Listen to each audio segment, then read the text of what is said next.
Yeah, YouTubers, Tasman here, bringing you another episode of Foundry Virtual Tabletop version 12 from the ground up.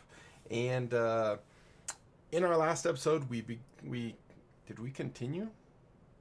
I think we continued our adventure, and we got to our first encounter, and Yoku was able to get an extremely lucky roll by blindly swinging his sword. He got a nat 20, so I had to give it to him. That, you know, it was just good luck. So anyway, he ended up just dispatching this goblin right here.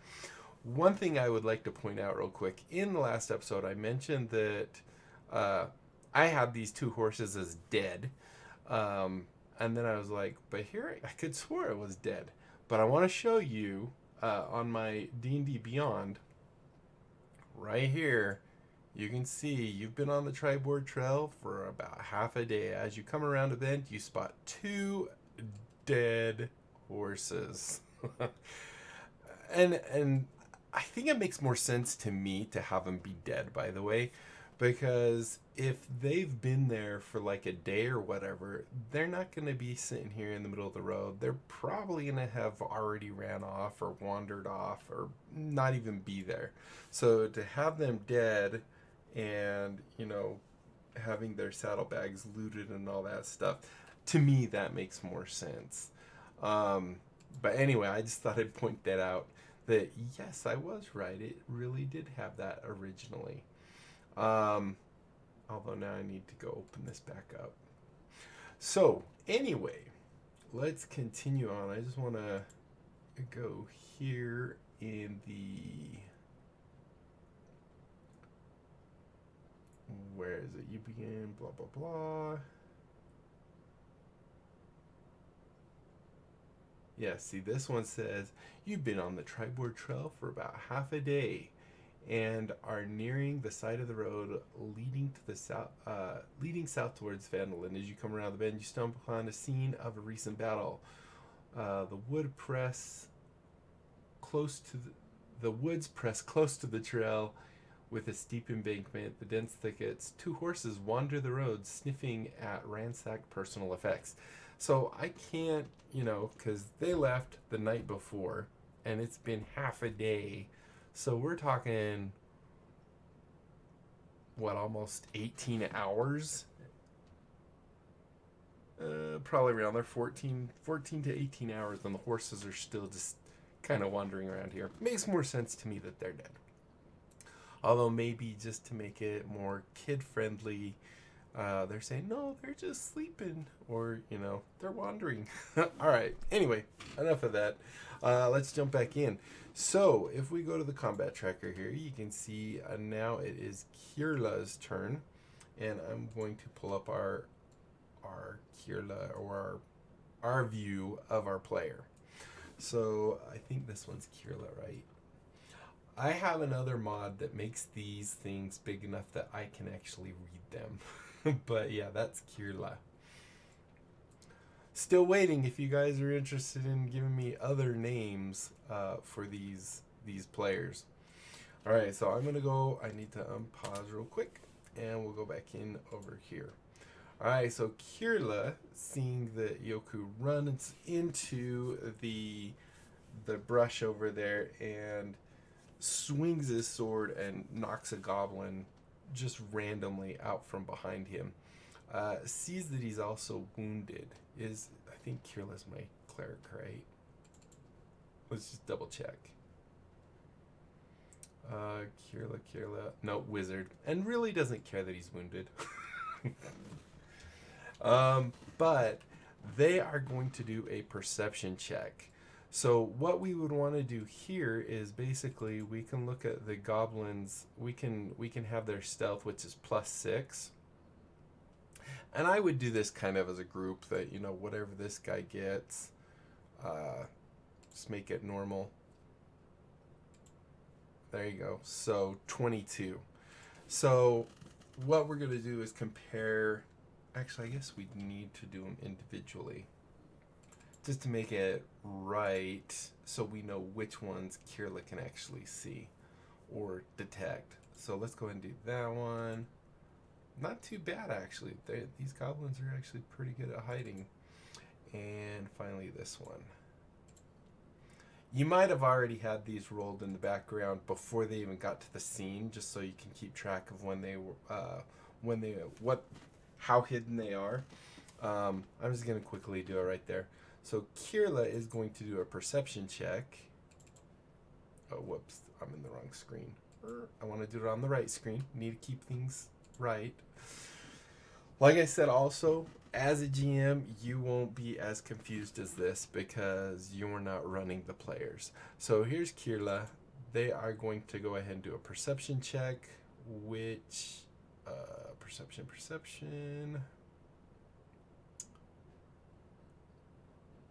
which is a skill. I'm being silly, sorry. So +4, normal. Alright, so with a 14, with a 9, I was looking at this one. With a 9, Kirla doesn't detect a darn thing. She's able to see, she's assuming that the swing of the bushes or the motion in any of the trees and bushes might be a slight gust or something like that. So she is going to go ahead, and I'm assuming it's a she just by the name ending in an A or something. Let's see, their movement is, where do they hide the movement? There it is, walking speed 30. So let's go ahead and go 5, 10, 15, 20, 25, and 30. And they will now ready an action. And this action, anytime you ready an action, if I've already said this, I apologize, but need to drill it in, I guess. They're going to ready a cantrip. So if they see a hostile mob, they're going to do a firebolt. And anytime a player readies an action, they need to give what triggers that action, and they need to be specific. They can't just say, I'm going to ready a firebolt. They need to say, I'm going to have this be the trigger. If I see a hostile goblin, or if I see a goblin, because now they do know that it's goblins, they could say, if I see a goblin, I'm going to open fire on it, right? So that will be their turn. And we'll go ahead here. I think I'm going to do this. Actually, I think I like this one being the one I put out. I don't know. Alright, so that will be their move. So they're going to move there, and they will now end their turn. And that brings us to the Cynical Goblin. So obviously our players do know that these goblins are here. I thought normally they had like a little, I didn't know that wasn't a built-in function. So as a GM, this is another thing. You might not want to put all your goblins in combat at the same time that you put your players. I'll have to figure out which mod it is, but there is actually a mod that lets them be marked as hidden, so it doesn't even show up on the player screen. Oh yeah, we were in the player screen. So that is a little strange to me. I could have swore that was just native Foundry. Oh, it's this one maybe. So if I did that, okay, I was in the player screen, that's why. So if I do that, now if I go to the player screen, you'll see they don't actually see any of the goblins. That was my bad then. Alright, so that ended their turn, and obviously they know that someone in the background's moving because it's not showing that it's anyone's turn right now. So we will go ahead and take the Cynical Goblin, which is this guy right here. Oh, not right here. This guy right here. And they are going to fire from here at who was this one? Kirla. So I'm going to go ahead and mouse over them, hit T so they're targeted. Now technically, because you lose your stealth when you when you make an attack. So he will lose his stealth, which should also trigger off Kirla's readied action.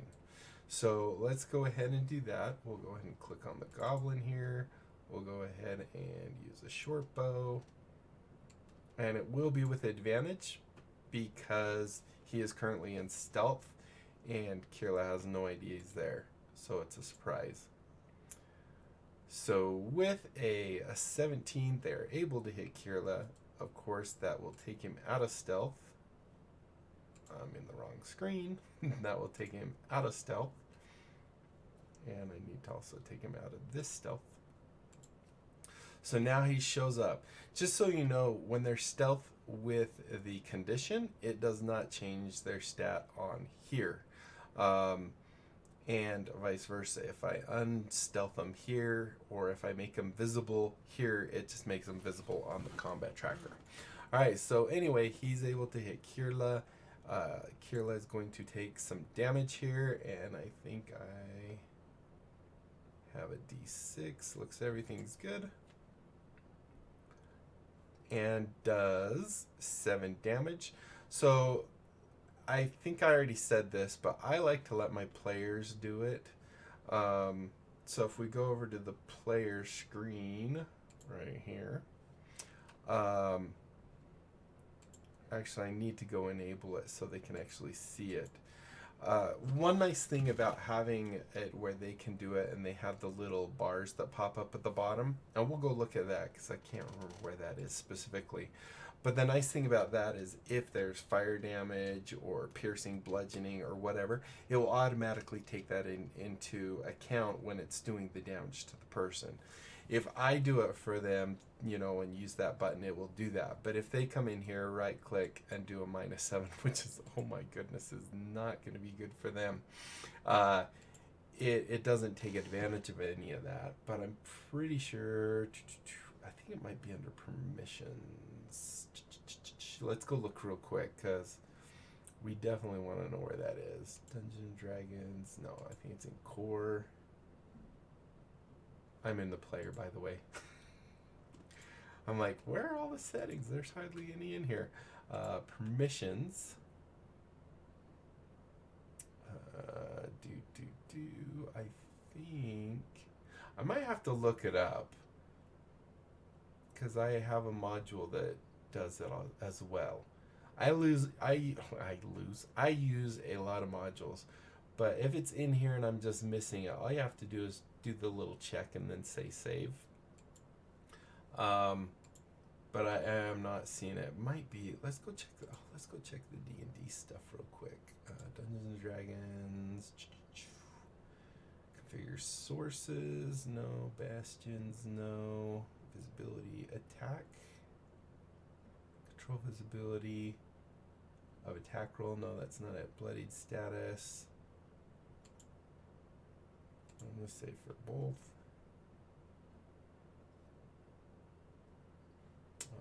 Encumbrance, rule variance.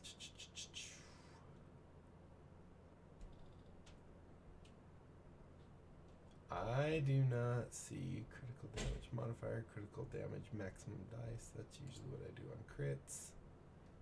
That would have just flat out dropped them. Enable. Yeah, I'm not seeing it. The default skills that appear on NPC sheets regardless of their proficiency. I'm not sure what that one is either.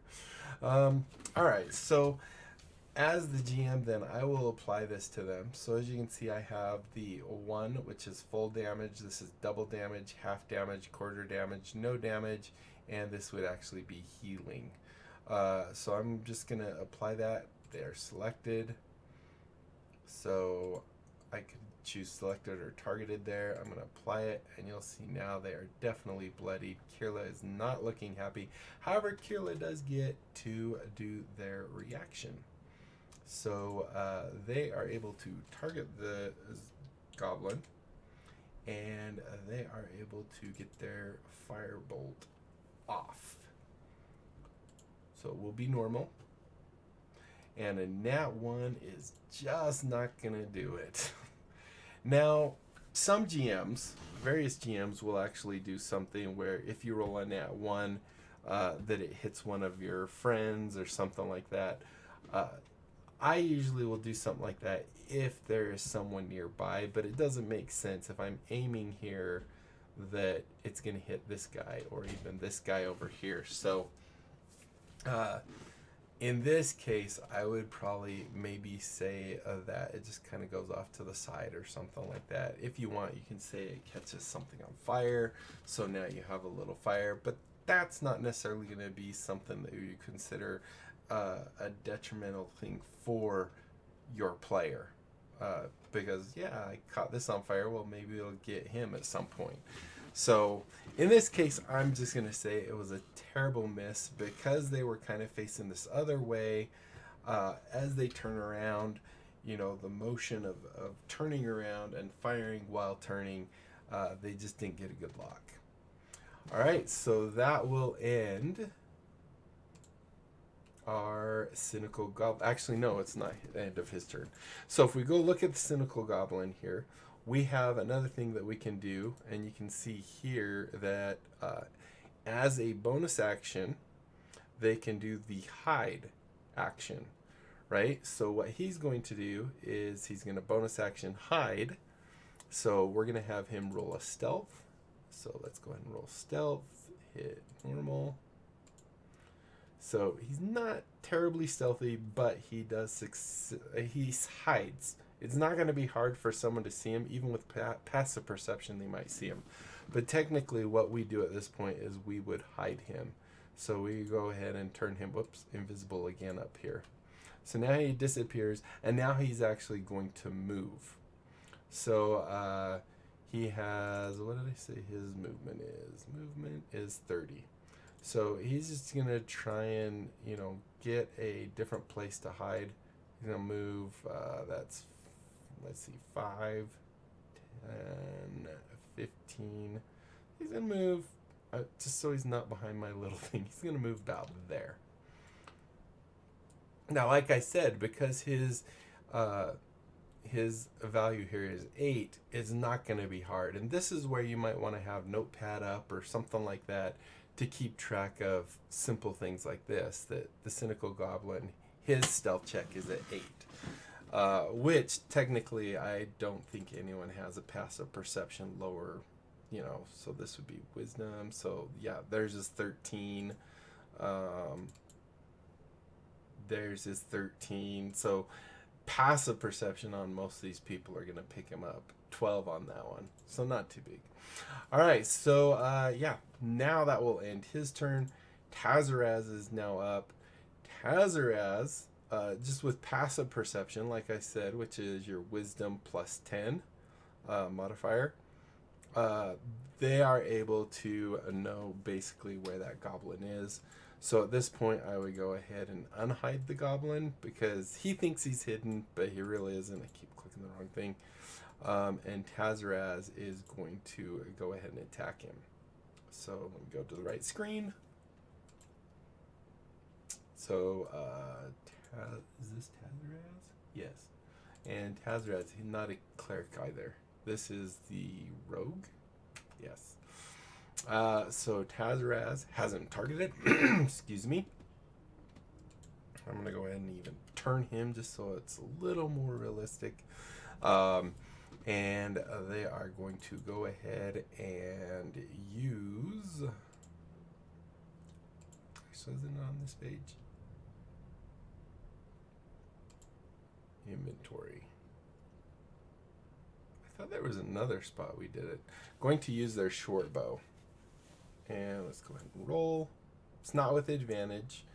So here we can see that if we go to the player, we can see Tazaraz successfully hits the goblin's AC of 15 with their 16. So barely, but they hit. Go back to our player now, and we can go ahead and roll damage. It'll be normal. But 7, I believe, is enough to completely kill this goblin. So,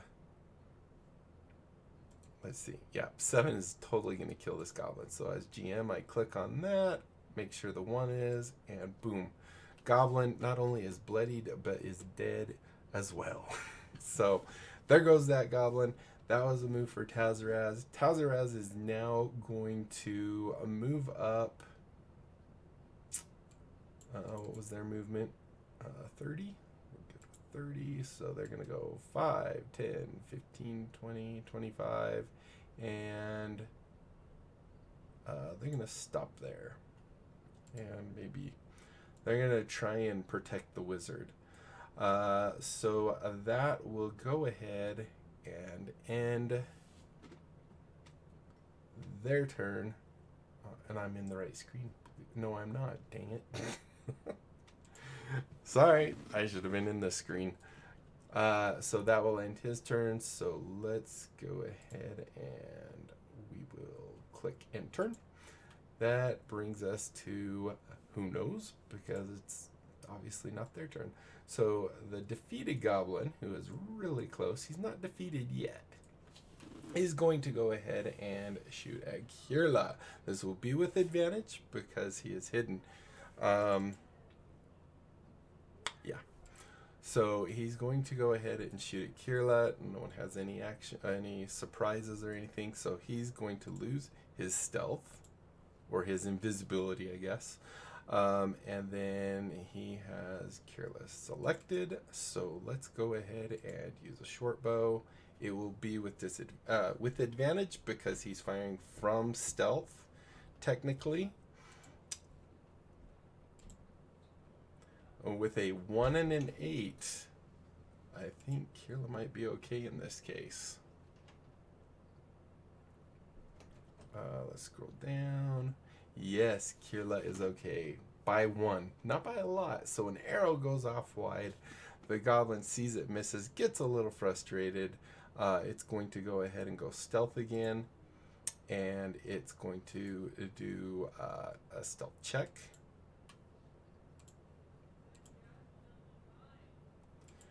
A pretty good stealth check. Passive perceptions are not going to detect that guy.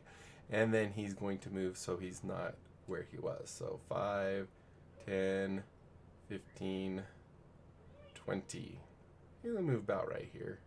Maybe under. I'm going to not have him under the bush just so they can see him when he comes out. All right, so I keep changing my screens.